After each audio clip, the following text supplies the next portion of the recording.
کون کون یہ چاہتا ہے کہ اللہ پیسے کے بغیر میرے کام بنائے؟ ہاتھ کھڑا کرو، سوچ لو.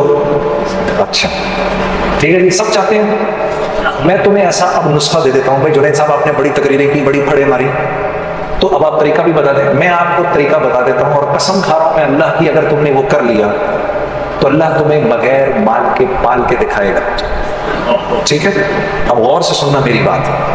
مولوی صاحب وہ قرآن کی کون سی آیت ہے جس میں اللہ نے مال خرچ کرنے کے 6 طریقے بتائے ہیں کہ اس پہ خرچ کرو، اس پہ خرچ کرو، اس پہ خرچ کرو، مساکین پہ خرچ کرو، رشتہ داروں پہ خرچ کرو؟ ایک آیت ہے، کوئی حافظ اگر ادھر بیٹھو آپ کو یاد آ رہا ہے؟ ذرا بتاتے جاؤ. پہلے کس کا نام لیا؟ سب سے پہلے اپنے مال کے 6 حصے کرنے ہیں. آج کے بعد جو گھر میں پیسے آئیں گے اس کے 6 حصے کرنے ہیں. ٹھیک ہے، غور سے سن لو. جو گھر میں پیسے آئیں گے اس کے کتنے حصے کرنے ہیں؟ 6 حصے کرنے ہیں. سب سے پہلے کس پہ خرچ کرنا ہے؟ فقراء پہ خرچ کرنا ہے. ٹھیک ہے جی، سب سے پہلے کس پہ خرچ کرنا ہے؟ پھر کس کا نام لیا؟ پھر مساکین کا، جو مسکین ہیں بیچارے. ٹھیک ہے، پھر اس کا نام لیا. ہاں، یہ عاملین کون ہوتے ہیں؟ جو اچھا، یہ وہ والی آیت ہے جس میں گردن چھڑانے والوں کا بھی ذکر ہے. ٹھیک ہے نا. پھر جو کسی نیک مقصد میں اپنے مال کو، آپ کے مال کو خرچ کر رہے ہوتے ہیں نا، ان پر علماء سے پوچھ لینا عاملین کس کو کہتے ہیں. یہ تیسرے لوگ ہیں جن پر خرچ کرنا ہے. چوتھا کون ہے جی؟ جن کو دین کے قریب کرنے کے لیے. ہاں، جن کو دین کے قریب کرنے کے لیے، یعنی کہ اللہ کے راستے میں، یعنی جو قریب آ رہا ہو اس پر خرچ کرنا. جو دین کے قریب آ رہا ہو اس پر خرچ کرنا. یہ نہیں کہ دعوت دینے گئے تو اسی کے گھر میں کھانا شروع کر دیا. جی ہاں جی، میرا ایک دوست ہے، وہ تو یہ کرتا ہی کرتا ہے. میں اس کو سمجھاتا ہوں نہ کیا کر. وہ جس کے گھر جاتا ہے، سر ہم بیٹھے ہوئے چائے منگوا لیں گھر سے، اندر سے. جس کو دعوت دینے گئے اسی کے گھر سے چائے منگوا لی. جس بندے نے مجھے وصول کیا تھا، جنید غنی نے، وہ مجھ پر پیسہ خرچ کرتا تھا. اتنا کہ میں شرم کے مارے مجھے سمجھ میں نہیں آتا تھا میں کیا کہوں. میں اس کی ہر بات مان لیتا تھا. وہ مجھ پر خرچ کرتا تھا. ٹھیک ہے، 4 ہو گئے. 5واں جو قیدی ہوتے ہیں، جو عدالتوں میں پھنسے ہوئے ہوتے ہیں، جن پر قرض چڑھے ہوئے ہوتے ہیں، اللہ کے راستے وابن السبیل، اور جو اللہ کے راستے میں ہوتے ہیں. 6 تو یہ ہو گئے. اپنے مال کے کرو 7 حصے، اور 7واں حصہ گھر والوں پر. اب یہ بات تو بڑی، پھر سمجھ رہے ہو کہ پاگل ہونا. ہاں، کوئی گل نہیں. میرے نبی نے اللہ کا ذکر ایسے ہی کرنے کو کہا کہ لوگ تجھے پاگل ہی سمجھیں. تو پاگل بھی اگر سمجھ رہے تو کوئی بات نہیں. اپنے مال کے کرو 7 حصے، اور اگر تم نے اس طرح مال خرچ کر لیا، میں قسم اٹھا کر کہہ رہا ہوں کچھ عرصے بعد تمہیں روپے پیسے کی ضرورت سے اللہ آزاد کر دے گا. اگر نہ کیا تو مجھے پکڑ لینا. یہ بات مجھے مولانا سعید احمد خان صاحب کے توسط سے کسی نے بتائی ہے کہ ایک آدمی نے کہا مولانا یہ آپ زندگی کیسے گزارتے ہیں؟ انہوں نے بولا قرآن کی یہ آیت ہے، ان 6 لوگوں پر خرچ کر کے 7واں حصہ گھر والوں کو دے دو. اگر میری والا حال نہ ہوا تو مجھے پکڑ لینا.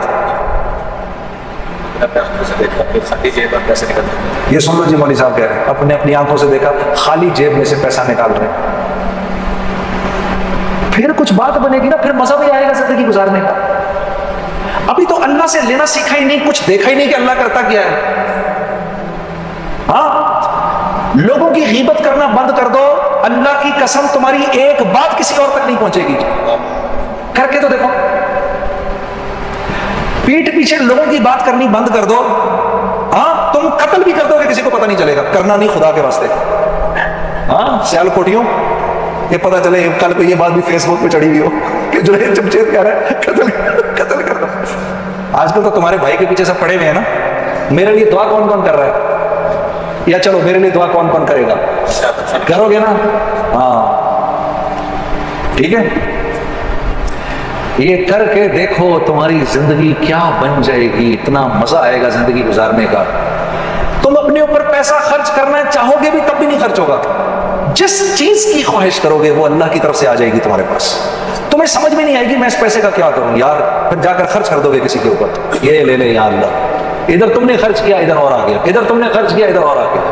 یہ ہے جینے کا مزہ. اب مزہ آئے گا جینے کا. ہاں، اور کیا ہوگا؟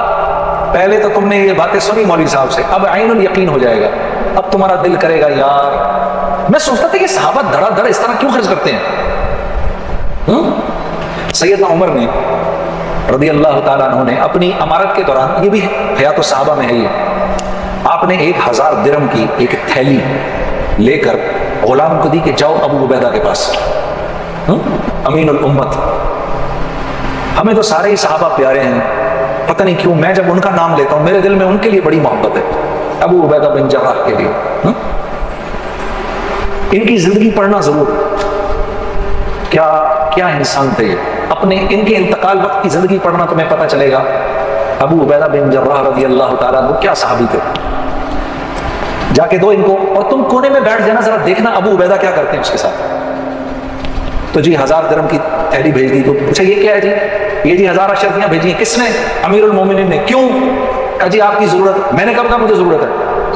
یہ امیر المومنین مجھے کیوں مشکل میں ڈالتے ہیں؟ یوں کر کے پوری تھیلی یوں کر کے کھولی، اس کی وہ بنائی، اپنی جوتی گانٹ رہے تھے اس وقت، اپنی جوتی گانٹ رہے تھے، وہ ساری اس کی پوٹلیاں بنا بنا کے باندی کو بلایا، یہ اس کو دو، یہ اس کو دو، یہ باندھ کے سب اڑا کر اپنی جوتی گانٹنی شروع کر دی۔ غلام نے واپس جا کر کہا امیر المومنین آپ کے 1000 درہم کا، 1000 اشرفیوں کا یہ حشر ہوا ہے۔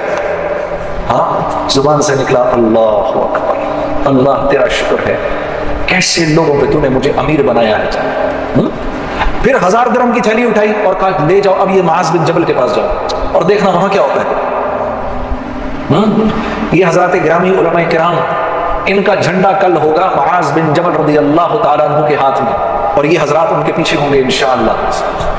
ہاں تو جناب ان کو دی، انہوں نے بھی ایسے کھول دی پوری تھیلی۔ کیوں بھیجا بھائی، کیوں بھیجا؟ ہم نے کب کہا امیر المومنین کیوں مشکل میں ڈالتے ہیں؟ سب بانٹ دی۔ تو ان کی بیٹی اور ان کی بیوی آ گئی کہ بھئی ہمیں بھی ضرورت ہے۔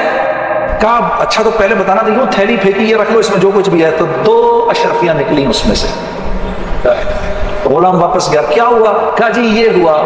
اللہ تیرا شکر ہے، تو نے ایسوں پہ مجھے امیر بنایا۔ پھر فرمانے لگے معاذ بن جبل، ابو عبیدہ بن جراح اور حذیفہ بن یمان، یہ تینوں ایک دوسرے کے بھائی،